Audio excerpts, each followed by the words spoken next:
Hello everyone. तो आज की वीडियो में हम पढ़ने वाले हैं यूनिट 3 के core skills in print media के ऑब्जेक्टिव टाइप क्वेश्चंस यानी एमसीक्यूज मल्टीपल चॉइस क्वेश्चंस। ये किस सब्जेक्ट के हैं मैं आपको बता देती हूँ। तो ये BA 3rd year 6th semester का जो सब्जेक्ट है हमारा इंग्लिश लिटरेचर जो है पेपर 2 जिसका टाइटल है मीडिया एंड जर्नलिस्ट राइटिंग। ठीक है, जर्नलिस्टिक राइटिंग।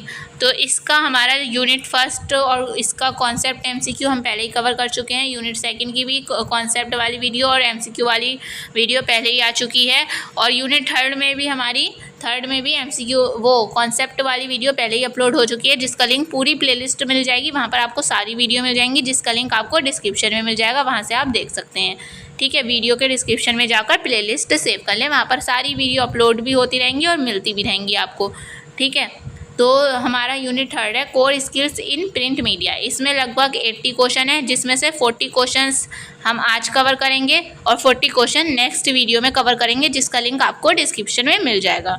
ठीक है, तो अब हम देख लेते हैं अपने क्वेश्चन। वैसे जो मैंने कहा था कि कॉन्सेप्ट वाली वीडियो में कि प्रेसी राइटिंग क्या होती है, ये तो मैंने आपको अच्छे से समझा दिया था, है ना। पैराग्राफ आपको पता है, ऐसे भी आपको पता है। न्यूज़ रिपोर्टिंग क्या होती है, इसके भी बारे में भी आपको बेसिक पता ही होगा। तो इसमें जो इम्पोर्टेंट है 5 Ws क्या होते हैं, इसको समझना है और टाइप्स ऑफ लीड समझना है, और रिपोर्ट राइटिंग तो आपको पता ही होगा।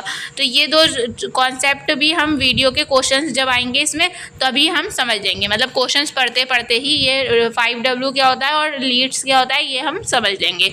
ठीक है, तो अब हम चलते हैं अपने क्वेश्चंस पर। तो इसमें फर्स्ट क्वेश्चन है हमारा, what is the primary purpose of precis writing. जो प्रेसी राइटिंग होती है ना, मैंने आपको कल समझाया था क्या कैसी होती है प्रेसी राइटिंग पिछली वीडियो में। तो जैसे कि कोई पैराग्राफ दिया है लॉन्ग करके, ठीक है, ओरिजिनल टेक्स्ट कहेंगे उसको। अब उसको छोटा शॉर्ट करके हमें लिखना है।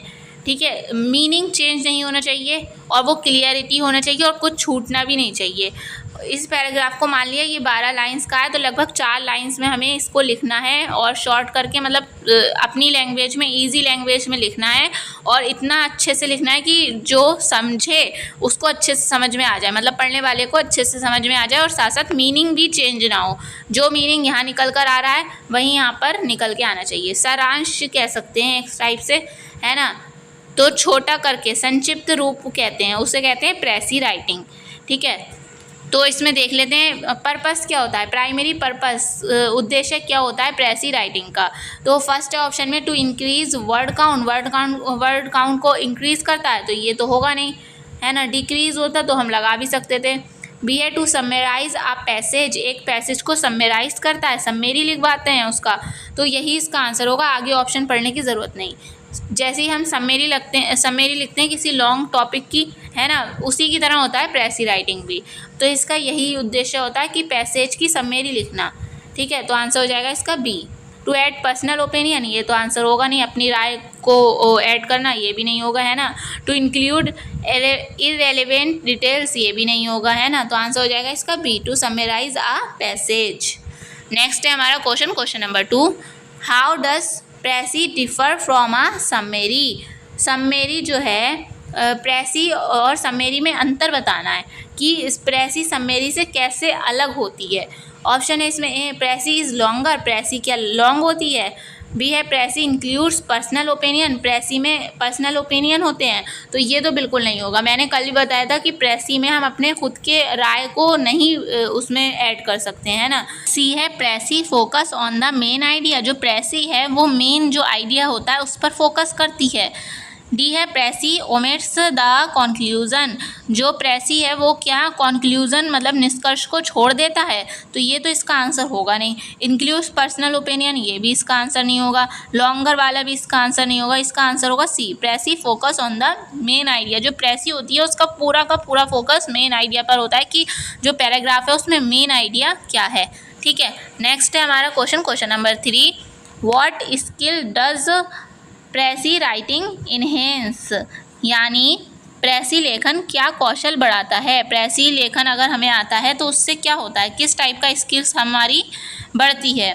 ऑप्शन है इसमें ए, कैटेगराइजेशन यानी कैटेगरी में बांटना।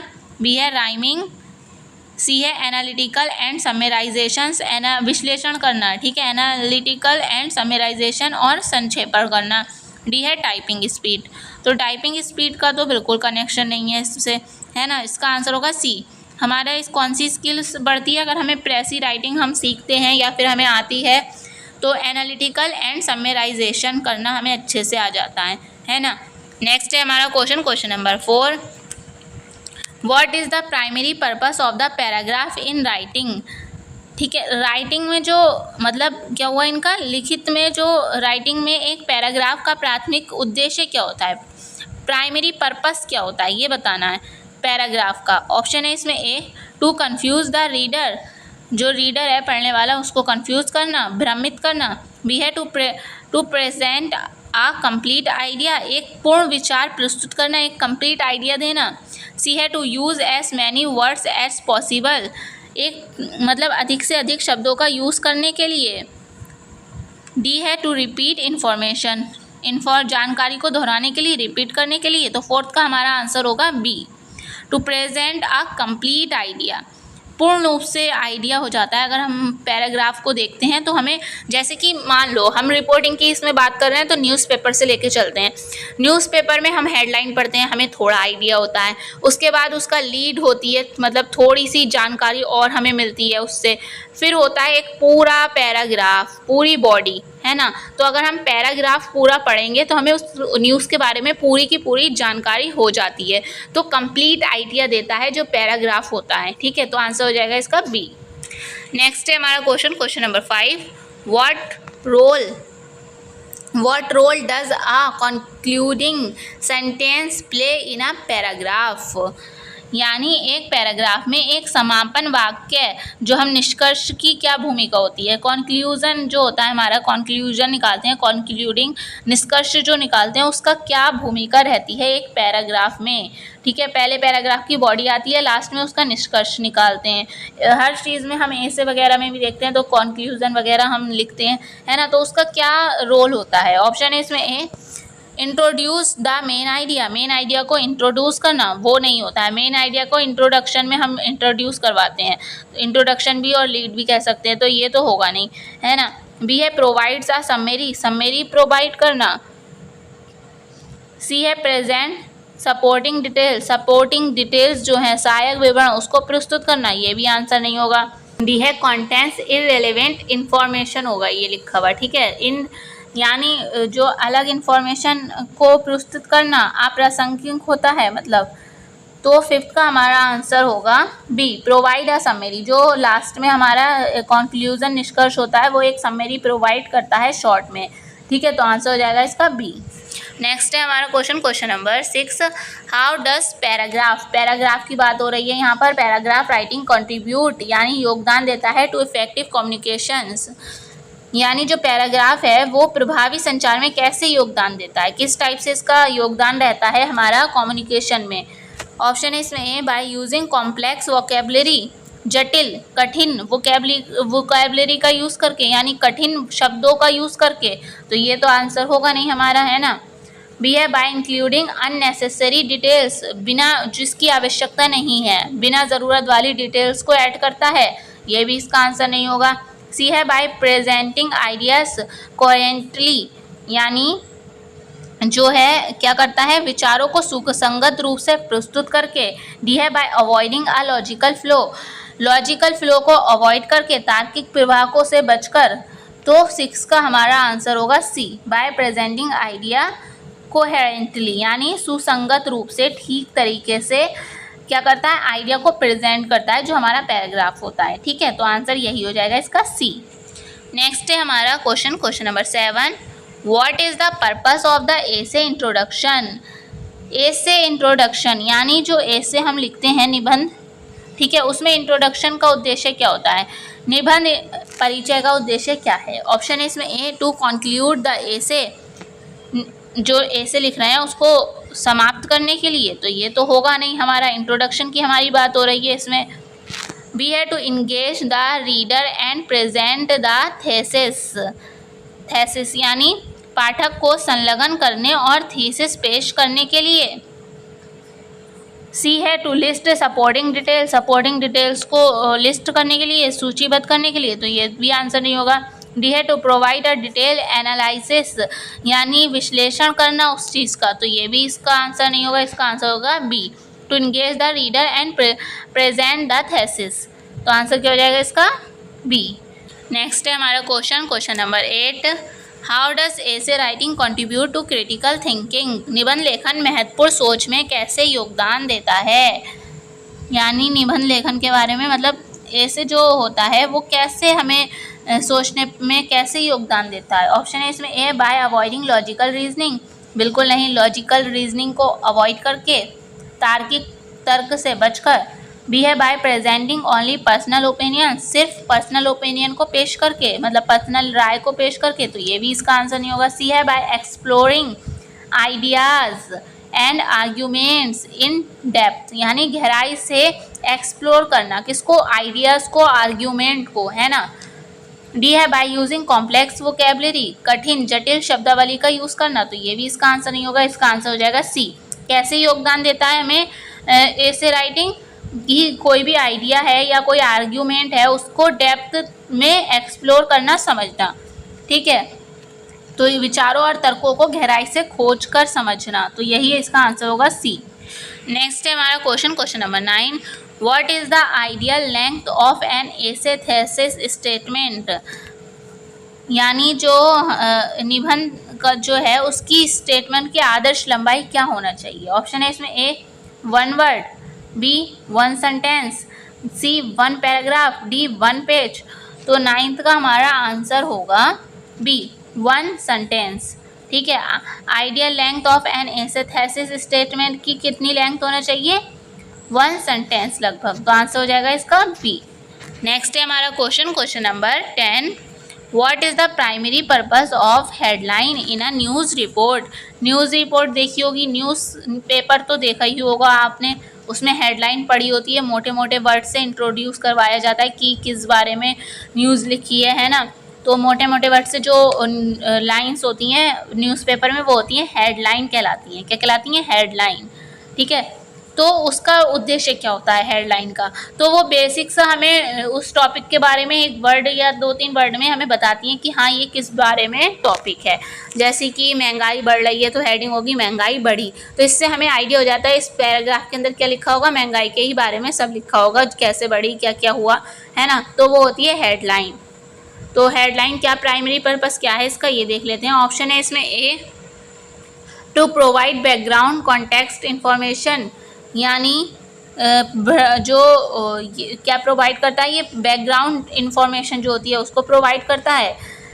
बी है to encapsulate the news stories main idea, यानी समाचार कहानी के मुख्य विचार को समझाने के लिए।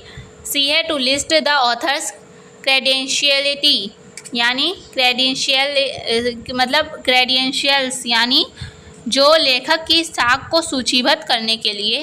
डी है to confuse the reader, reader को कंफ्यूज करने के लिए, भ्रमित करने के लिए, तो 10th का हमारा आंसर होगा B, to encapsulate the news stories main idea, यानी मेन आइडिया को समझने के लिए, ठीक है। हेडलाइन का मेन पर्पस क्या होता है कि मेन आइडिया जो है हमारा स्टोरी का वो हम समझ लें, ठीक है। नेक्स्ट है हमारा question number 11, what informations does the byline in a news report provide, यानी what information does the byline in a news report provide, यानी समाचार रिपोर्ट में बायलाइन क्या जानकारी प्रदान करती है, ठीक है।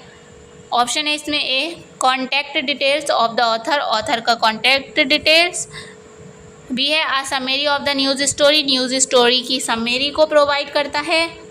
सी है the author's name and source accountability, यानी ऑथर का नेम और सोर्स कहाँ से, मतलब किस चीज़ से ये मतलब आया है। डी है बैकग्राउंड कॉन्टेक्स्ट इंफॉर्मेशन, यानी बैकग्राउंड का पृष्ठभूमि संदर्भ के बारे में जानकारी, तो 11 का हमारा आंसर हो जाएगा सी। बायलाइन याद रखिएगा क्या प्रस्तुत करता है, ऑथर का नेम और उसका सोर्स अकाउंटेबिलिटी, ठीक है। ऑथर्स नेम और सोर्स अकाउंटेबिलिटी बायलाइन के द्वारा प्रोवाइड किया जाता है, तो आंसर हो जाएगा इसका सी।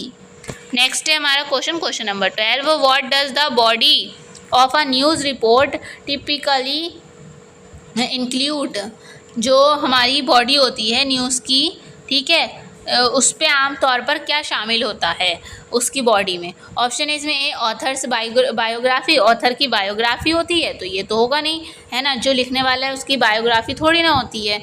बी है कॉन्टेक्ट इन्फॉर्मेशन, मतलब जिसके बारे में न्यूज़ है उसके बारे में होगा लिखा हुआ है, ये थोड़ी ना कि जिसने लिखा है उसी के बारे में होगा, तो ये तो इसका आंसर होगा नहीं। बी है कॉन्टैक्ट इन्फॉर्मेशन, यानी संपर्क जानकारी होती है, तो ये भी इसका आंसर नहीं होगा। सी है बैकग्राउंड कॉन्टेक्स्ट इन्फॉर्मेशन, बैकग्राउंड का जो कॉन्टेक्स्ट है उसकी इन्फॉर्मेशन होगी, तो ये भी इसका आंसर नहीं होगा, बैकग्राउंड की थोड़ी ना होती है। डी है एक्सपेंशन ऑन की आइडियाज़ एंड एडिशनल डिटेल्स, यानी की आइडियाज़ प्रमुख विचार और अतिरिक्त विवरणों का विस्तार में बताया जाता है बॉडी के अंदर, ठीक है, तो आंसर हो जाएगा इसका डी। बॉडी क्या होती है, जैसे कि ये हेडलाइन लिखी हुई है, ठीक है, उसी में फिर नीचे एक पैराग्राफ आता है, काफ़ी लेंथी होता है, तो वो बॉडी कहलाती है। न्यूज़पेपर की मैं एग्जांपल दे रही हूँ ये, ठीक है, तो उसमें काफ़ी कुछ लिखा हुआ होता है विस्तार में, डिटेल्स में, है ना, और की आइडियाज़ लिखा होता है, तो यही इसका आंसर हो जाएगा डी। नेक्स्ट है हमारा question number 13, how does the who, इसको समझने से पहले, इस क्वेश्चन को समझने से पहले कुछ ये 5W का पार्ट है, ठीक है, तो उसका कॉन्सेप्ट भी आप समझ लीजिए। तो आप कॉन्सेप्ट पर चलते हैं, 5W का क्या कॉन्सेप्ट है हमारा। तो ये रहा हमारा 5Ws एंड 1H का कॉन्सेप्ट इस न्यूज़ रिपोर्टिंग में, ठीक है। तो 5W क्या होते हैं, तो फर्स्ट होता है इसमें हु क्या, this refers to the person involve, यानी मान लो न्यूज़पेपर में हमें एक न्यूज़ देनी है, किसी भी घटना को हम मान लो जर्नलिस्ट हैं, उसमें हमें न्यूज़ लिखनी है एक, ठीक है, तो हम सबसे पहले ये देखेंगे कि कौन उस घटना में इन्वॉल्व था। एग्जाम्पल ले लो, कोई एक्सीडेंट हो गया, रोड एक्सीडेंट है ना, बाइक वगैरह का, तो हम जो उस घटना में जो पर्सन इन्वॉल्व थे ना, उनके बारे में हम देखेंगे कौन कौन इन्वॉल्व था, हमें पता होना चाहिए कौन इन्वॉल्व था, तभी तो हम कुछ लिख पाएंगे, है ना। तो उस चीज़ को रेफ़र करता है। This refer to the person involve, यानी जो भी घटना हुई है, इवेंट हुआ है, उसमें जो इन्वॉल्व थे लोग, उनके बारे में हमें पता होना चाहिए, ठीक है।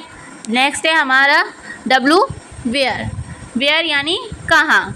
This refers to the place the event happened, जहाँ घटना घटी है, वहाँ किस जगह घटना घटी है ना, तो उस जगह का नाम भी हमें पता होना चाहिए, तभी तो हम लिख पाएंगे, है ना। वॉट क्या, this refers to event that happened, यानी क्या घटना घटी है। हम एग्जांपल ले रहे हैं एक्सीडेंट का, एक्सीडेंट मतलब दुर्घटना, बाइक वगैरह का एक्सीडेंट हो गया, है ना। इसके अलावा कुछ और भी हो सकता है, चोरी हो सकती है, मारपीट हो सकती है, लड़ाई वगैरह, है ना। तो ये भी वॉट जो किसे रेफर करता है, जो घटना घटी है, क्या घटना घटी है ना। नेक्स्ट है हमारा वैन यानी this refer to the time the event happened, ये घटना कब घटी, रात में घटी, अंधेरे में घटी, सुबह दिन में घटी, है ना, दोपहर में घटी, तो ये भी पता होना चाहिए। नेक्स्ट है W, लास्ट W है हमारा why, this refers to the reason behind the event, मतलब जो घटना घटी है उसके पीछे क्या रीज़न था, क्या कारण था, है ना। जैसे कि मान लो एक्सीडेंट हुआ है दो गाड़ियों के बीच, तो क्या किस वजह से हुआ है, क्या सड़क में गड्ढे थे, या फिर गाड़ियों की स्पीड बहुत ज़्यादा थी, या फिर कोई और रीज़न था। तो जो रीज़न होता है ना घटना घटने का, उसके बारे में हमें पता होना चाहिए। तो ये हमारे 5W थे, ये हमें पता होना चाहिए कोई भी न्यूज़ लिखने के लिए, है ना, न्यूज़ रिपोर्टिंग में। और एक वैसे ये हाउ भी वाई के अंदर ही आता है, आप इसे पढ़े ना पढ़ें। This refers to how it happened, कैसे घटना घटी, इसमें एक्सप्लेन करके लिखना होता है कि कैसे कैसे घटना घटी है, चोरी हुई है, लड़ाई हुई है, तो किस टाइप से हुई है, तो इसमें ये आता है, ठीक है, हाउ इट हैपेंड। तो ये हमारा 5W था। अब हम चलते हैं अपने क्वेश्चंस पर, अब आपके अच्छे से क्वेश्चन समझ में आएंगे, तो चलते हैं क्वेश्चंस पर। अब तो क्वेश्चन है हमारा 13, हाउ डज द हु, ठीक है, aspect contribute to news reporting, कौन जो है पहलू समाचार रिपोर्टिंग में क्या योगदान देता है। हु के बारे में पूछा है, हु, मैंने कहा था हु में कौन कौन हमें पता होना चाहिए, किस बारे में, कि जो घटना घटी है उसमें कौन लोग थे शामिल, है ना। तो ऑप्शन है इसमें A, by providing background context, background context को प्रोवाइड करवाता है, तो ये तो होगा नहीं। बी है by explaining the central theme को एक्सप्लेन करता है, तो ये भी नहीं होगा। सी है बाय नेमिंग पीपल और ऑर्गेनाइजेशन, या अगर ऑर्गेनाइजेशन संस्थान इन्वॉल्व हैं तो उनके बारे में, या फिर पीपल के बारे में, है ना, और ऑर्गेनाइजेशन इन्वॉल्व। डी है by analysing causes and inspirations, तो ये तो इसका आंसर नहीं होगा। कारणों और प्रेरणाओं का विश्लेषण करके, तो इसका आंसर हो जाएगा, आपको समझ में आ गया होगा हु क्या दिखाता है, क्या मेंशन करता है कि जो लोग कौन कौन शामिल है इस घटना में, है ना, नेमिंग पीपल और ऑर्गेनाइजेशंस इन्वॉल्व्ड, ठीक है, जो इन्वॉल्व हैं उनके बारे में। नेक्स्ट है हमारा question number 14, what does the where मैंने बताया था कहाँ, expect in the 5 W's signify in news reporting. Option है इसमें ए द सेंट्रल थीम दर्शाता है, तो वेयर मतलब होता है जगह, प्लेस के बारे में दर्शाता है, ठीक है, तो सेंट्रल थीम तो इसका आंसर होगा नहीं। बी है द क्रोनोलॉजिकल फ्रेमवर्क को दिखाता है, कालानुक्रमिक ढांचा यानी टाइम से रिलेटेड, तो ये तो होगा नहीं। सी है द एरिया और इन्वायरमेंट ऑफ द इवेंट का जो घटना क्षेत्र है उसको दिखाता है। डी है द काउजेज और इंस्पिरेशंस फॉर द एक्यूरेंस, यानी जो घटना के कारण और प्रेरणा को दिखाता है, तो आपको इसका वेयर का आंसर आपको अब अच्छे से समझ में आ जाएगा। इसका आंसर होगा सी, द एरिया और इन्वायरमेंट ऑफ द इवेंट का पर्यावरण और एरिया को दर्शाता है जो वेयर होता है, तो आंसर हो जाएगा इसका सी। नेक्स्ट है हमारा question number 15, why is the when aspect, जब व्हेन, ठीक है, when aspect important in news reporting, ठीक है, व्हेन न्यूज़ रिपोर्टिंग में क्यों महत्वपूर्ण है, क्यों इम्पॉर्टेंट है। ऑप्शन है इसमें A to analyse the cows को एनालाइज करता है। बी है टू इस्टेब्लिश जोग्राफिकल कॉन्टेक्स्ट को इस्टेब्लिश करता है, तो ये तो आंसर होंगे नहीं इसके, है ना। सी है to provide a chronological framework, एक क्रोनोलॉजिकल कालक्रम का जो फ्रेमवर्क है वो प्रोवाइड कराता है, यानी टाइम से रिलेटेड, ठीक है। डी है to contribute to balanced analysis को बैलेंस करना, तो ये तो इसका आंसर होगा नहीं। इसका आंसर आपको अच्छे से समझ आ गया होगा, व्हेन लिखा है तो इसका मतलब टू प्रोवाइड आ क्रोनोलॉजिकल, ये वर्ड याद रखिएगा, क्रोनोलॉजिकल टाइम से रिलेटेड होता है फ्रेमवर्क, ठीक है, तो आंसर हो जाएगा इसका सी। नेक्स्ट है हमारा question number 16, what is the headline writing in print media, यानी जो प्रिंट मीडिया में हेडलाइन लेखन क्या है ये बताना है। बहुत इजी क्वेश्चन है। ऑप्शन देख लेते हैं। ऑप्शन है इसमें ए कंपोजिंग लेंथी नैरेटिव्स, यानी जो है क्या करता है, कंपोज करता है, लंबी कथाओं की रचना करता है। बी है creating succinct captivating titles for news articles, यानी समाचार लेखों के लिए रसीला लुभावना शीर्षक बनाना, टाइटल बनाना, हेडलाइन जो होती है, ठीक है। सी है राइटिंग एडिटोरियल्स, यानी संपादकीय लेखन, तो ये तो इसका आंसर होगा नहीं, है ना। डी है डिज़ाइन पेज लेआउट्स, यानी डिज़ाइन जो लेआउट, पेज का लेआउट होता है उसको डिज़ाइन करना, तो ये भी इसका आंसर नहीं होगा। इसका आंसर हो जाएगा B, creating succinct captivating titles for news articles, यानी जो है समाचार लेखकों के लिए रसीला लुभावना शीर्षक बनाना, ठीक है। हेडलाइन राइटिंग का यही अर्थ होता है कि टाइटल बनाना है, हमें हेडलाइन बनाना है, तो आंसर हो जाएगा इसका बी। नेक्स्ट है हमारा question number 17, why are the effective headlines crucial in news reporting में, समाचार रिपोर्टिंग में प्रभावी जो हेडलाइंस महत्वपूर्ण क्यों है। ऑप्शन है इसमें ए टू कन्फ्यूज़ रीडर्स को कन्फ्यूज़ करने के लिए। बी है to establish the publication's brand character, अपने ब्रांड करेक्टर जो पब्लिकेशन का ब्रांड करेक्टर है उसको इस्टेब्लिश करने के लिए। सी है to minimise layout and style, जो पेज का लेआउट और स्टाइल है उसको मिनिमाइज़ करने के लिए, तो ये तो इसका आंसर होगा नहीं। डी है to distract readers from the content, यानी जो है शामिल कंटेंट के रीडर्स को विचलित करने के लिए, तो ये भी इसका आंसर नहीं होगा। इसका आंसर हो जाएगा B, to establish the publication's brand character के लिए हमें हेडलाइन को इफेक्टिव बनाना बहुत ज़रूरी होता है, क्योंकि आपको पता ही है मार्केट में सिर्फ एक पब्लिकेशन का न्यूज़पेपर नहीं है, कई पब्लिकेशन के न्यूज़पेपर हैं और सब ये चाहते हैं कि हमारा बिके, ज़्यादा हमारा बिके, है ना। तो अगर बिकेगा तभी जब आपकी न्यूज़ ठीक तरीके से लिखी गई होगी और इफ़ेक्टिव हेडलाइन होंगी जो लोगों पर प्रभाव डालेंगी, है ना। तो आंसर हो जाएगा इसका B, to establish the publication's brand character. Next question है हमारा question number 18, why is CEO important in headline writing, in digital age में हेडलाइन राइटिंग के लिए CEO क्यों इम्पॉर्टेंट है, क्यों महत्वपूर्ण है। CEO की फुल फॉर्म भी आ सकती है जो है सर्च इंजन ऑप्टिमाइजेशन। ठीक है, तो याद रखिएगा ये। और CEO का हेडलाइन से क्या मतलब, अगर हमारी ऑनलाइन अगर हम कोई भी मतलब न्यूज़ दे रहे हैं तो हमारी हेडलाइन उसकी अच्छी होगी तो कोई भी उसको अच्छे से सर्च कर पाएगा। ठीक है, तुरंत सर्च करेगा, तुरंत आ जाएगी। अगर सर्च इंजन ऑप्टिमाइजेशन मतलब सर्च इंजन ऑप्टिमाइजेशन के अकॉर्डिंग अगर हमने हेडलाइन बनाई है तो, ठीक है, उसके टर्म और कंडीशन के अकॉर्डिंग, तो क्या होगा, जल्दी सर्च हो जाएगी। तो इसमें क्या दिया रखा है, ऑप्शन है इसमें A to establish the publication's brand character, B to draw focus in print media, C to promote readership, D to impact the discoverability of content in online searches. तो क्वेश्चन नंबर 18 का हमारा answer है D to impact the discoverability of content in online searches, यानी online खोजों में, searches में content की खोज को प्रभावित करने के लिए। ठीक है, वो जल्दी से खोजा जा सके, ठीक है, सर्च किया जा सके। तो आंसर हो जाएगा इसका डी। इजी क्वेश्चन था ये। नेक्स्ट है हमारा question number 19। What is the goal of summary lead in journalism. Summary lead क्या होता है, इसके बारे में अब हम देख लेते हैं इसका कॉन्सेप्ट। तो कॉन्सेप्ट देख लेते हैं, फिर क्वेश्चंस करेंगे। तो ये रहा हमारा कॉन्सेप्ट लीड का। लीड के जो हैं कई टाइप होते हैं।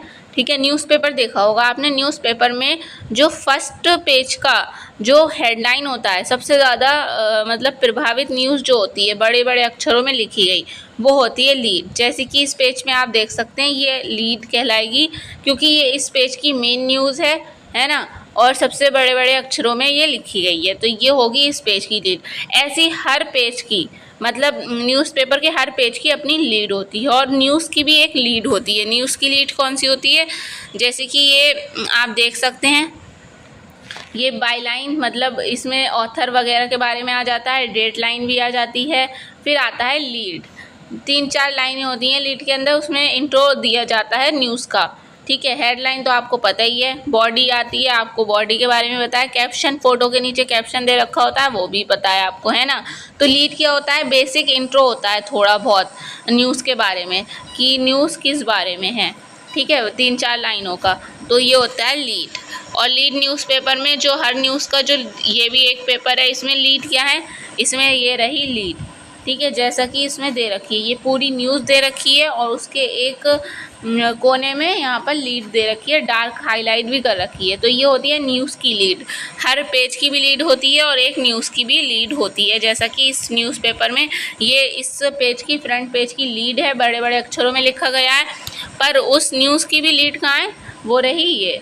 ठीक है, इसमें इंट्रो दिया गया है बेसिक कि क्या दे रखा है इस न्यूज़ में, तो ये होता है हमारा लीड। और कह सकते हैं कि हाँ, फर्स्ट पैराग्राफ, किसी भी न्यूज़ का फर्स्ट पैराग्राफ को भी लीड कहा जाता है, और हर पेज की जो मेन न्यूज़ होती है उसको भी लीड कहा जाता है। ठीक है, तो अब हम चलते हैं क्वेश्चंस पर। क्वेश्चन देख लेते हैं लीड से रिलेटेड जितने भी हैं। तो क्वेश्चन है इसमें, what is the goal of a summary lead.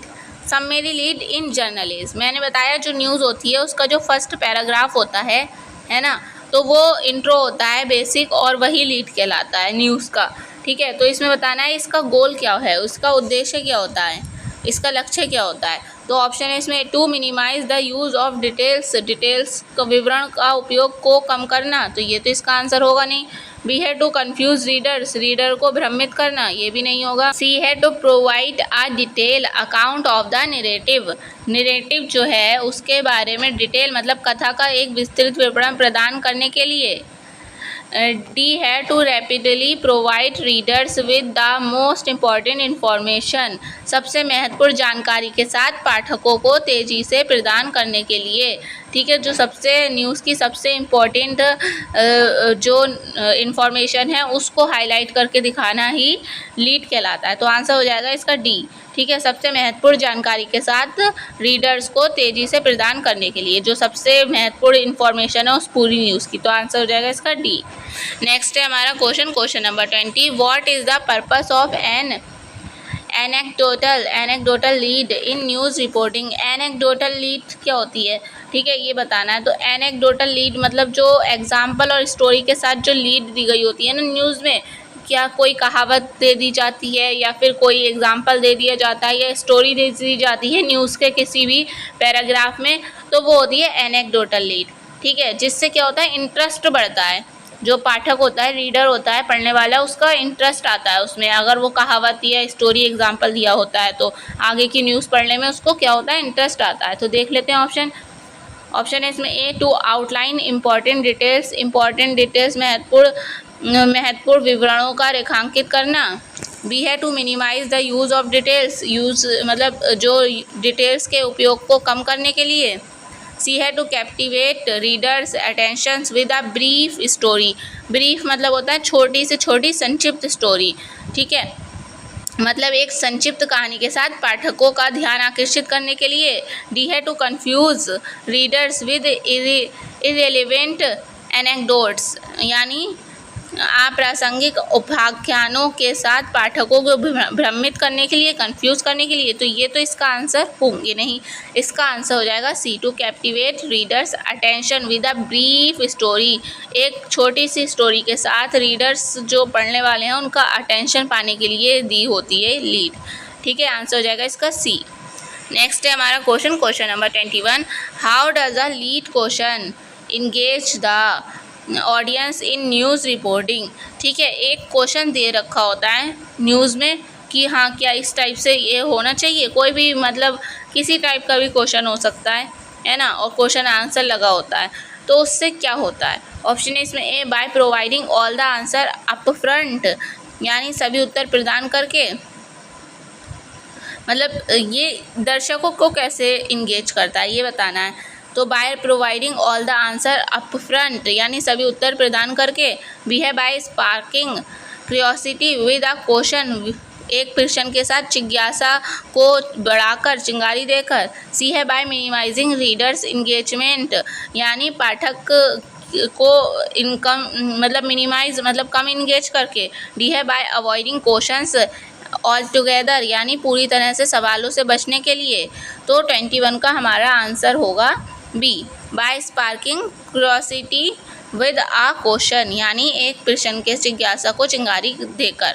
यानी अगर हमारी जो है क्वेश्चन लीड दिया होगा तो क्या होगा, हमारा इंटरेस्ट, जिज्ञासा बढ़ेगी। ठीक है, जिज्ञासा को चिंगारी देगा वो प्रश्न हमारी कि हाँ इसका आंसर क्या होगा। मतलब फिर हम न्यूज़ की डिटेल भी पढ़ेंगे, है ना, तो इससे हम अट्रैक्टिव होंगे उस न्यूज़ की तरफ कि इस टाइप का क्वेश्चन दे रखा होगा, तो लीड क्वेश्चन बोलते हैं उसको। तो आंसर हो जाएगा इसका बी। नेक्स्ट है हमारा question number 22। What is the key considerations for maintaining the credibility of a report, यानी एक रिपोर्ट की विश्वसनीयता बनाए रखने के लिए एक महत्वपूर्ण विचार क्या है। ऑप्शन है इसमें ए, इंक्लूजन ऑफ पर्सनल बायसेस, यानी जो पूर्वाग्रहों को शामिल करना, बिल्कुल नहीं। बी है यूज़ ऑफ कॉम्प्लेक्स जार्गन, यानी जटिल शब्द जाल का यूज़ करना, बिल्कुल नहीं। सी है कंसाइजनेस एंड प्रेसिजन, यानी संक्षिप्त और सटीक बनाना। डी है लैक ऑफ ऑर्गेनाइजेशन स्ट्रक्चर, यानी संगठनात्मक संरचना की कमी। तो 22 का हमारा आंसर हो जाएगा सी। अगर हम बात करें किसी रिपोर्ट की विश्वसनीयता की, तो अगर हमारी जो रिपोर्ट है वो संक्षिप्त, कंसाइजनेस में होगी और सटीक होगी, प्रेसिजन होगी, तो वो बिल्कुल ठीक होगी। ठीक है, तो वो विश्वसनीय मानी जाएगी। तो आंसर हो जाएगा इसका सी। नेक्स्ट है हमारा question number 23। Why is clarity of purpose important in report writing, यानी रिपोर्ट राइटिंग में उद्देश्य की स्पष्टता क्यों महत्वपूर्ण है, क्यों इम्पॉर्टेंट है। ठीक है, पर्पस की क्लियरिटी क्यों इम्पॉर्टेंट है। ऑप्शन है इसमें A, to confuse the reader को भ्रमित करने के लिए, बिल्कुल नहीं। B, to dilute the impact of the report के प्रभाव को पतला मतलब कम करने के लिए, बिल्कुल नहीं। सी है to contribute to the overall purpose, समग्र उद्देश्य में योगदान करने के लिए। डी है टू इंक्लूड पर्सनल बाइसेस, अपने पर्सनल राय को ऐड करने के लिए, अपने पर्सनल पूर्वाग्रह को शामिल करने के लिए। तो ये तो होगा नहीं, है ना। इसका आंसर हो जाएगा 23 का C to contribute to the overall purpose, पूरा ओवरऑल उद्देश्य में योगदान करने के लिए, ठीक है। क्लैरिटी ऑफ पर्पस मतलब पर्पस की क्लैरिटी ज़रूरी होती है, आंसर सी। नेक्स्ट है हमारा question number 24, what can compromise the objectivity of a report, यानी किसी रिपोर्ट की निष्पक्षता से क्या समझौता कर सकते हैं, ऑब्जेक्टिविटी से क्या समझौता कर सकते हैं। ऑप्शन है इसमें A clear and straightforward language, यानी स्पष्ट और सीधी भाषा, बी है अवॉइडेंस ऑफ बाइस, यानी पूर्वाग्रह से बचना, सी है थ्रो प्रूफ रीडिंग, यानी पूरी तरह से प्रूफ रीडिंग करना, डी है पर्सनल बाइसेस और सब्जेक्टिविटी लैंग्वेज, यानी व्यक्तिगत पूर्वाग्रह या व्यक्तिगत परक भाषा। तो 24 का हमारा आंसर हो जाएगा डी पर्सनल बाइस्ड और सब्जेक्टिव लैंग्वेज, यानी व्यक्तिगत पूर्वाग्रह और व्यक्तिपरक भाषा। किसी रिपोर्ट की निष्पक्षता से क्या समझौता कर सकते हैं कि व्यक्तिगत पूर्वाग्रह होना चाहिए या व्यक्तिपरक भाषा, आंसर डी। नेक्स्ट है हमारा question number 25, why is audience awareness crucial in report writing, यानी रिपोर्ट लेखन में दर्शकों की जागरूकता क्यों महत्वपूर्ण है, पढ़ने वाला क्यों अवेयर होना चाहिए रिपोर्ट राइटिंग के लिए। ऑप्शन है इसमें A to include unnecessary details, यानी अनावश्यक विवरण शामिल करने के लिए, बिल्कुल नहीं। बी है to tailor the report to the target audience, लक्षित टारगेट ऑडियंस को रिपोर्ट को दर्जी करने के लिए। सी है to compromise the objectivity of the report, report की ऑब्जेक्टिविटी से कॉम्प्रोमाइज़ समझौता करने के लिए। डी है to contribute to the overall purpose, overall उद्देश्य में योगदान करने के लिए। तो 25 का हमारा आंसर हो जाएगा B to tailor the report of the target audience, ठीक है, आंसर बी। नेक्स्ट है हमारा question number 26, what is the primary goal, प्राथमिक लक्ष्य ऑफ प्रेसी राइटिंग का प्राइमरी गोल, प्राइमरी उद्देश्य क्या होता है। प्रेसी राइटिंग क्या होता है, किसी पैराग्राफ को छोटा करके लिखना और जबकि उसका मीनिंग भी चेंज ना हो और वो सरल लैंग्वेज में लिखी जाए, ठीक है। तो ऑप्शन है इसमें ए इलोबोरेटिंग ऑन डिटेल्स, यानी विवरण पर विस्तृत, डिटेल्स में विस्तृत हो, बड़ी हो, तो बिल्कुल नहीं होगा इसका आंसर। बी है इनहेंसिंग कॉम्प्लेक्सिटी जटिलता को बढ़ाना, कॉम्प्लेक्सिटी को बढ़ाना, ये भी नहीं है इसका मतलब, है ना। सी है मेंटेनिंग मेन कॉन्सेप्टी, यानी जो मुख्य कॉन्सेप्ट है उसको बनाए रखना। डी है इंक्रीजिंग वर्बोसिटी को इंक्रीज करना। तो इसका आंसर 26 का हमारा आंसर हो जाएगा सी। जो प्राइमरी गोल है प्रेसी राइटिंग का वो है मेंटेनिंग मेन कॉन्सेप्टी, यानी कॉन्सेप्ट को है, जो कॉन्सेप्ट है मेन कॉन्सेप्ट उसको बनाए रखना, ठीक है। अगर हम इसमें भी चेंजेस करेंगे लाइंस में तब भी मेन कॉन्सेप्ट बना रहे, ठीक है, तो आंसर हो जाएगा इसका सी। नेक्स्ट है हमारा question number 27, what does a French term precis means in English, जो प्रेसी फ्रेंच टर्म है, ठीक है, उसका अंग्रेजी में क्या मतलब है। ऑप्शन है इसमें ए एलोबरेट, बी एग्जैक्ट, एलोबरेट मतलब होता है विस्तृत, तो ये तो होगा नहीं, है ना। बी है एग्जैक्ट मतलब बिल्कुल सटीक, सी है डिटेल में, तो डिटेल भी आंसर नहीं होगा। डी है लेंथी, ये भी इसका आंसर नहीं होगा, इसका आंसर क्या हो जाएगा बी एग्जैक्ट, यानी सटीक, ठीक है। जो भी हम प्रेसी में चेंज करते हैं, मतलब प्रेसी का इंग्लिश मीनिंग क्या होता है, सटीक, ठीक है। नेक्स्ट है हमारा question number 28, why is precise writing considered important in print media, print media में जो प्रेसी राइटिंग को क्यों महत्वपूर्ण माना जाता है। ऑप्शन है इसमें A to increase article length, ये आर्टिकल की लेंथ को बढ़ाता है, तो बिल्कुल नहीं होगा ऐसा, है ना, ये तो कम करता है आर्टिकल की लेंथ को। बी है to challenge readers attention spans, यानी रीडर्स के ध्यान को चुनौती देने के लिए।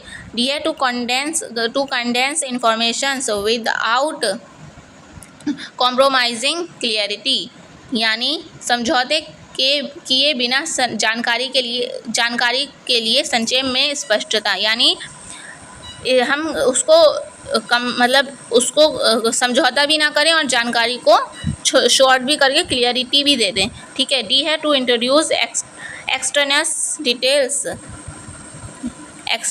डिटेल्स, यानी भारी विवरण पेश करना, एक्सट्रेनियस भारी विवरण मतलब भारी की डिटेल्स को पेश करना। तो 28 का आपको आंसर हो जाएगा हमारा C, to condense informations without compromising clarity. Clarity मतलब क्लियरिटी के साथ समझौता किए बिना उसको छोटा बनाना, पैराग्राफ को और मतलब कंसाइज करना। ठीक है, तो आंसर क्या हो जाएगा इसका सी। नेक्स्ट है हमारा question number 29, what is the common challenge for editors and journalist in print media. Print media में एडिटर्स और जर्नलिस्ट पत्रकारों के लिए एक सामान्य चुनौती क्या है, क्या चैलेंजेस आते हैं हमारे सामने हैं अगर हम एडिटर हैं या जर्नलिस्ट हैं। तो ऑप्शन है इसमें ए शॉर्ट अटेंशन स्पैन्स यानी कम ध्यान देना, बी है एबंडेंट इंफॉर्मेशंस यानी प्रचुर जानकारी, सी है अनलिमिटेड स्पेस यानी असीमित स्थान, डी है इनइफेक्टिव कम्युनिकेशन यानी अप्रभावी संचार। तो 29 का हमारा आंसर होगा शॉर्ट अटेंशन स्पैन्स की जो प्रॉब्लम है हम आती है, कम ध्यान देना वाली जो प्रॉब्लम है वो हमें कॉमन चैलेंज है हमारा किसमें, जर्नलिस्ट, प्रिंट मीडिया के जर्नलिस्ट और एडिटर में, कि लोगों का ध्यान जो है, अटेंशन जो है कम जाती है ना। तो आंसर हो जाएगा इसका ए। नेक्स्ट है हमारा question number 30, what is the key benefit of precise writing in print media considering limited space यानी सीमित स्थान पर विचार करते हुए, लिमिटेड स्पेस पर विचार करते हुए प्रिंट मीडिया में प्रेसी राइटिंग का एक प्रमुख लाभ क्या है। ऑप्शन है इसमें ए एक्सपेंशंस ऑफ डिटेल्स मतलब विवरण का विस्तार, तो ये तो होगा नहीं, बी है narrowing the range of topics विषयों की सीमा को संकुचित करना, नैरो करना, सी है conveying a wider range of topics पाठकों मतलब क्या विषयों की एक विस्तृत श्रृंखला को व्यक्त करना, ये भी नहीं होगा, वाइडर रेंज का यूज़ नहीं कर सकते हम प्रेसी राइटिंग में। डी है reducing the importance of information यानी सूचना के महत्व को कम करना, तो ये भी इसका आंसर नहीं होगा, है ना। तो आंसर हो जाएगा इसका B narrowing the range of topics, जो टॉपिक है उसकी रेंज को नैरो करना, कम करना। ठीक है, यही होता है प्रेसी राइटिंग, यही इसका लाभ है, आंसर बी। नेक्स्ट है हमारा question number 31, how does writing with precision improve readability यानी सटीकता के साथ लेखन पठनीयता में कैसे सुधार करता है। ऑप्शन है इसमें ए बाय इंक्रीजिंग वर्बोसिटी यानी वर्बोसिटी को बढ़ाकर, ये तो होगा नहीं, है ना। बी है bye maintaining a complex style जटिल स्टाइल को, जटिल शैली को बनाए रखकर, तो ये भी इसका आंसर नहीं होगा, है ना। सी है by attracting readers attention, readers जो पढ़ने वाले हैं उनके अटेंशन को मतलब उनका अटेंशन पाना। डी है बाय इंक्लूडिंग एक्सट्रानियस डिटेल्स, एक्सट्रानियस मतलब बाहर की डिटेल्स को ऐड करना, तो ये भी इसका आंसर नहीं होगा, इसका आंसर 31 का आंसर हो जाएगा हमारा सी।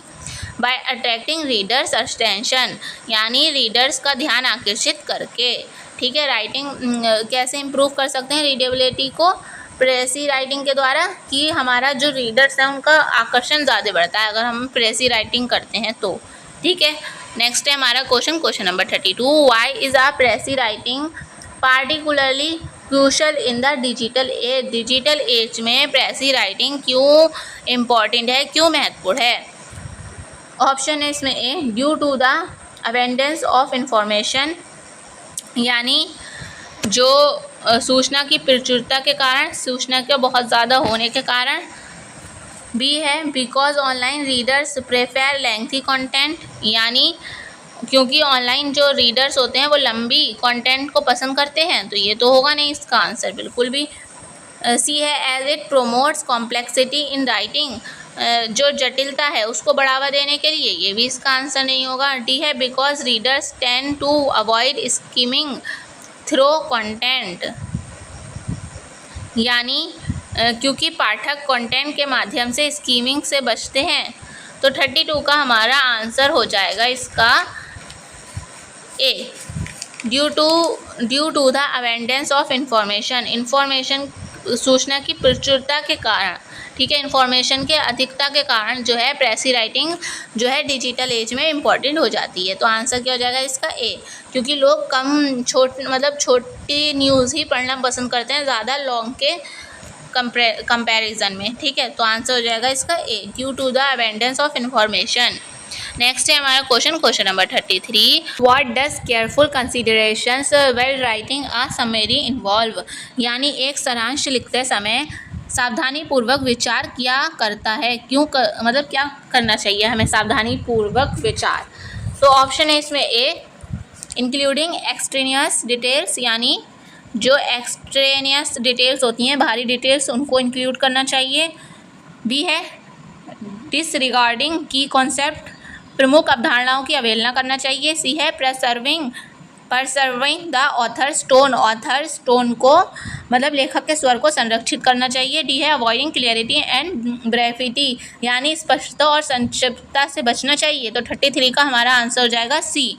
जब भी हम समरी लिखना है, समरी को ऐड करना है, तो हमें ध्यान रखना चाहिए जो लिखने वाला है उसकी टोन ज़रूर दिखाई दे, है ना, लेखक के स्वर को संरक्षित करना। तो आंसर हो जाएगा इसका सी। नेक्स्ट है हमारा question number 34, what is the precautions to take while writing a precis, एक प्रेसी लिखते समय एक एहतियात क्या है, मतलब एक किस चीज़ का ध्यान रखना चाहिए। ऑप्शन है इसमें ए, अवॉइडिंग कोहेरेंस, यानी सुसंगतता को अवॉइड करना चाहिए, बिल्कुल नहीं। बी है इंट्रोड्यूसिंग पर्सनल कमेंट्स को इंट्रोड्यूस करवाना चाहिए, तो ये भी नहीं होगा, क्योंकि हमने देखा है कि प्रेसी राइटिंग में हमें कुछ एक्स्ट्रा ऐड नहीं करना चाहिए, है ना। सी है focusing on extraneous details, extraneous मतलब बाहरी डिटेल्स पर फोकस करना चाहिए, बिल्कुल नहीं। डी है मेंटेनिंग कोहेरेंस, यानी सुसंगतता को मेंटेन बनाए रखना चाहिए, तो यही इसका आंसर हो जाएगा डी। ठीक है, मेंटेन कोहेरेंस यानी सुसंगतता बनाए रखना चाहिए प्रेसी राइटिंग के टाइम। नेक्स्ट है हमारा question number 35, what does precis writing promote in terms of communication in a news setting, यानी एक समाचार सेटिंग में संचार के संदर्भ में प्रेसी राइटिंग का क्या बढ़ावा देता है, प्रेसी राइटिंग किसको बढ़ावा देता है। ऑप्शन है इसमें ए, इंक्रीज वर्बोसिटी, शब्द भंडार, वर्बोसिटी मतलब होता है शब्द भंडार, ज़्यादा से ज़्यादा शब्दों का यूज़ करना, उसको बढ़ावा देता है, तो ये तो इसका आंसर होगा नहीं, है ना। बी है सक्सेसफुल कम्युनिकेशन, एक सफल संचार होता है इससे। सी है इसमें एलेबोरेट डिटेल्स, यानी डिटेल्स को जो विवरण को विस्तृत बनाना, तो ये भी नहीं होगा, है ना। डी है रिड्यूसिंग रीडर्स इंगेजमेंट, यानी पाठक को कम इंगेज करना, तो ये भी इसका आंसर नहीं होगा, इसका आंसर हो जाएगा बी, सक्सेसफुल कम्युनिकेशन हो सकती है प्रेसी राइटिंग के द्वारा। ठीक है, तो आंसर क्या हो जाएगा इसका बी। नेक्स्ट है हमारा question number 36, what is a valuable weapon that print media can use for engaging and enlightening readership, यानी एक मूल्यवान हथियार क्या है जो प्रिंट मीडिया को पाठक जो होता है हमारा रीडरशिप को उलझाने और ज्ञानवर्धक के लिए उपयोग कर सकता है। ऑप्शन है इसमें ए, रिडंडेंट इंफॉर्मेशन, यानी निरर्थक जानकारी। बी, लेंथी आर्टिकल्स, लंबे चौड़े आर्टिकल। सी है कंसाइज एक्सप्रेशंस, संक्षिप्त अभिव्यक्ति। डी है कॉम्प्लेक्स राइटिंग स्टाइल, यानी जटिल लेखन शैली मतलब कठिन लैंग्वेज में लिखना। तो 36 का हमारा आंसर होगा सी, कंसाइज एक्सप्रेशन यानी संक्षिप्त अभिव्यक्ति। क्या आंसर होगा इसका सी। नेक्स्ट है हमारा question number 37, what is the role of resume writers in using precis writing in print media, यानी प्रिंट मीडिया में जो प्रेसी राइटिंग में फिर से शुरू करने वाले लेखकों की क्या भूमिका है। ऑप्शन है इसमें ए, इंक्रीजिंग वर्बोसिटी को बढ़ाना, तो ये तो आंसर होगा नहीं हमारा, शब्द भंडार को बढ़ाने वाला, है ना। B, providing easily readable and instructive content, यानी जो ऐसा कंटेंट देना जो मतलब रीडेबल हो, पढ़ने लायक हो, है ना, और साथ साथ क्या हो, इंस्ट्रक्टिव कंटेंट। ठीक है, यानी आसानी से पढ़ने वाला और शिक्षा प्रद सामग्री प्रदान करना। ठीक है, नेक्स्ट है हमारा option C, introducing extraneous details मैंने बताया था, मतलब भारी डिटेल्स को इंट्रोड्यूस कराना, ये तो होगा नहीं, है ना। डी है इग्नोरिंग रीडर अटेंशन स्पेंस, यानी पाठकों के ध्यान को अनदेखा करना, ये भी इसका आंसर नहीं होगा, इसका आंसर हो जाएगा B, providing easily readable and instructive content. ठीक है, इंस्ट्रक्टिंग और रीडेबल कंटेंट को प्रोवाइड कराना, आंसर बी। नेक्स्ट है हमारा question number 38, what does precis writing aim to accomplish in the face of time constraints, यानी जो हमारा समय की कमी के सामने प्रेसी राइटिंग का उद्देश्य क्या है। ठीक है। प्रेसी राइटिंग जो समय की कमी है उसके लिए जो प्रेसी राइटिंग है उसका क्या उद्देश्य है? ऑप्शन है इसमें ए इंक्रीज आर्टिकल लेंथ, या आर्टिकल की लेंथ को बढ़ाता है, तो बिल्कुल आंसर नहीं होगा ये। बी है narrow the range of topics, जो टॉपिक्स है उसकी रेंज को कम करता है, नैरो करता है। सी है कन्वे इंपॉर्टेंट आइडियाज़ कंसाइजली, यानी महत्वपूर्ण विचारों को संक्षिप्त रूप से व्यक्त करें। डी है include personal comments, personal comments को इंक्लूड करें, तो ये भी इसका आंसर नहीं होगा। 38 का हमारा सटीक आंसर होगा सी, कन्वे इंपॉर्टेंट आइडियाज़ कंसाइजली, यानी जो महत्वपूर्ण विचारों को संक्षिप्त रूप से व्यक्त करना, छोटे पार्ट में कन्वर्ट करना। ठीक है, तो आंसर क्या हो जाएगा इसका सी। नेक्स्ट है हमारा question number 39, what is an important aspect, यानी पहलू of precis writing in relation to a news setting with breaking events, यानी क्या हुआ इसका मतलब, जो ब्रेकिंग इवेंट्स के साथ एक समाचार सेटिंग के संदर्भ में प्रेसी राइटिंग का महत्वपूर्ण पहलू क्या है ये बताना है। ब्रेकिंग इवेंट्स की बात हो रही है, अगर ब्रेकिंग इवेंट्स में अगर हम प्रेसी राइटिंग का जो रोल है वो बताना है, क्यों महत्वपूर्ण है प्रेसी राइटिंग। प्रेसी राइटिंग इसलिए इंपॉर्टेंट है, ब्रेकिंग न्यूज़ जो होती हैं उसमें ज़्यादा हमारे पास डिटेल्स तुरंत नहीं आती हैं, थोड़ा टाइम बाद डिटेल्स आती हैं, है ना। तो प्रेसी राइटिंग से क्या होता है, जल्दी जल्दी व्यक्ति उस डिटेल को पढ़ लेता है। अगर शॉर्ट में है वो तो कोई भी जल्दी ही पढ़ लेगा, है ना। डिटेल पढ़ने में टाइम लगता है, तो प्रेसी राइटिंग होती ही शॉर्ट में है, तो क्या होगा, जल्दी पढ़ लेगा व्यक्ति उसको। तो ऑप्शन है इसमें ए डिलेड इंफॉर्मेशन रिलीज, यानी विलंबित सूचना जारी करना, मतलब डिले करना। अगर लॉन्ग होगी तो डिले होगी ना, ये तो इसमें ब्रेकिंग न्यूज़ की बात हो रही है और साथ साथ प्रेसी राइटिंग की बात हो रही है ना। बी है इमीडिएट इंफॉर्मेशन रिलीज, यानी तत्काल सूचना जारी करना। सी है रिड्यूसिंग ऑडियंस इंगेजमेंट, यानी दर्शकों का जो इंगेज है उसको कम करना, तो ये तो इसका आंसर होगा नहीं। डी है ignoring real time updates, real time updates मतलब जो रियल टाइम अपडेट्स होती हैं, लाइव अपडेट्स, उनको इग्नोर करना, तो ये भी इसका आंसर नहीं होगा, इसका आंसर हो जाएगा बी। प्रेसी राइटिंग से अगर हमें ब्रेकिंग न्यूज़ देनी है तो हम जल्दी जल्दी इन्फॉर्मेशन देख सकते हैं, लोगों को दे सकते हैं, यानी है इमीडिएट इन्फॉर्मेशन रिलीज, तो आंसर क्या हो जाएगा इसका बी। नेक्स्ट है हमारा question number 40, what is the primary purpose of essay writing, essay writing का प्राइमरी पर्पस क्या होता है। ऑप्शन है इसमें ए एंटरटेनमेंट, यानी मनोरंजन। B communications and expressions of opinions, यानी जो संचार और राय की अभिव्यक्ति। सी है आर्टिस्टिक एक्सप्रेशन, यानी कलात्मक अभिव्यक्ति। डी है साइंटिफिक एक्सप्लोरेशंस, यानी वैज्ञानिक अन्वेषण। तो 40 का हमारा आंसर होगा B, communications and expressions of opinions, संचार और राय की अभिव्यक्ति। ठीक है, यही इसका प्राइमरी पर्पस होता है एसे राइटिंग का। नेक्स्ट है हमारा question number 41, what is the role of thesis statement in an essay, thesis statement का क्या रोल होता है एक एसे में, ये बताना है। ऑप्शन है इसमें A to provide background knowledge, background knowledge को प्रोवाइड करता है, तो ये तो इसका आंसर होगा नहीं, है ना।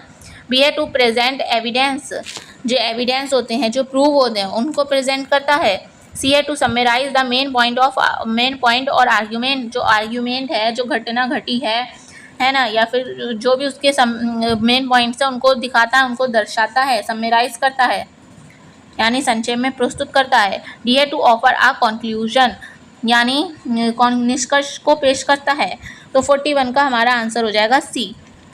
जो थीसिस स्टेटमेंट होती है इसे में वो क्या करती है, समराइज द मेन पॉइंट और आर्ग्यूमेंट, कुछ लाइनों कुछ पैराग्राफ्स में जो मेन पॉइंट है और आर्ग्यूमेंट है उसको दिखा देती है, जो थीसिस स्टेटमेंट होती है एक ऐसे में। ठीक है, तो आंसर क्या हो जाएगा इसका सी। नेक्स्ट है हमारा क्वेश्चन नंबर 42, इंपॉर्टेंट क्वेश्चन था, याद रखिएगा थीसिस स्टेटमेंट पर, है ना। 42 है what is the functions of introductions in an essay, introduction का क्या फंक्शन रहता है एक एसे में, ये तो बहुत इजी क्वेश्चन है, आपको आना चाहिए। एक निबंध में परिचय का क्या कार्य रहता है। ऑप्शन है इसमें ए रेस्टेटिंग द थीसिस, यानी थीसिस को बहाल करना। बी है समराइजिंग मेन आइडिया को समराइज करना। सी है ड्राइंग आ स्ट्रॉन्ग कंक्लूजन, एक स्ट्रॉन्ग निष्कर्ष को निकालना। डी है प्रोवाइडिंग बैकग्राउंड नॉलेज को प्रोवाइड करना। तो इंट्रोडक्शन में हम क्या करते हैं, कुछ बेसिक नॉलेज दे देते हैं बैकग्राउंड के बारे में, है ना, कि ऐसा ऐसा होगा, इस टाइप से बैकग्राउंड है। या फिर अगर मान लो कोई स्टेज सजा हुआ है, उस पर हमारा कुछ भी प्रोग्राम हो रहा है, तो इंट्रोडक्शन में हमारा क्या होता है कि कैसे कोई आता है स्टेज पर, है ना, इस टाइप से होता है। तो बैकग्राउंड प्रोवाइड बैकग्राउंड नॉलेज देते हैं हम इंट्रोडक्शन में। आंसर हो जाएगा इसका डी। याद रखिएगा, ये भी इंपॉर्टेंट क्वेश्चन है। नेक्स्ट है हमारा question number 43, what do body paragraphs in an essay focus on, यानी एक निबंध में जो बॉडी का जो पैराग्राफ होता है वो क्या किस चीज़ पर फोकस देता है। बॉडी जो होती है ना, इंट्रोडक्शन आता है, फिर उसके बाद बॉडी आती है उसकी ऐसे की, उसके बाद कंक्लूजन भी आता है लास्ट में, है ना। तो बॉडी जो होती है, बॉडी पैराग्राफ, वो किस चीज़ पे फोकस देता है। ऑप्शन है इसमें ए काउंटर आर्ग्यूमेंट्स में, यानी प्रतिवाद में। बी है सपोर्टिंग एविडेंस जो होते हैं सबूतों का समर्थन करना। सी है थीसिस स्टेटमेंट, यानी थीसिस स्टेटमेंट को सपोर्ट करना। डी है कंक्लूजन, यानी निष्कर्ष। तो 43 का हमारा क्या आंसर होगा? 43 का आंसर होगा हमारा बी, सपोर्टिंग एविडेंस, यानी एविडेंस को सपोर्ट करना। ठीक है, आंसर बी। नेक्स्ट है हमारा क्वेश्चन, मतलब किस चीज़ पे फोकस रहता है बॉडी का, कि जो जो घटना हुई है या फिर मतलब जो भी हमें ऐसे में लिख रहे हैं उसमें जो जो चीज़ें हैं उसको दर्शाते हैं, है ना। जो जो बात कही गई है, जो जो मेन टॉपिक है, मेन टॉपिक बॉडी में ही आता है, एक्सप्लेन करते हैं अच्छे से। ठीक है, नेक्स्ट है हमारा question number 44, why are transitions important in well written essays, यानी अच्छी तरह से लिखित निबंधों में संक्रमण महत्वपूर्ण क्यों है। ठीक है, ऑप्शन है इसमें A to confuse the readers को कंफ्यूज करने के लिए। B to highlight counter argument को हाईलाइट करने के लिए, तर्कों को हाईलाइट करने के लिए। सी है to enhance consistency and flow और जो कंसिस्टेंसी होती है उसको बढ़ाने के लिए। डी है टू रिप्लेस एविडेंस, यानी साक्ष्यों को बदलने के लिए, एविडेंस को बदलने के लिए। तो 44 का हमारा आंसर हो जाएगा C, to enhance a consistency and flow, यानी स्थिरता और प्रभाव को बढ़ाने के लिए। ठीक है, तो आंसर क्या हो जाएगा इसका सी।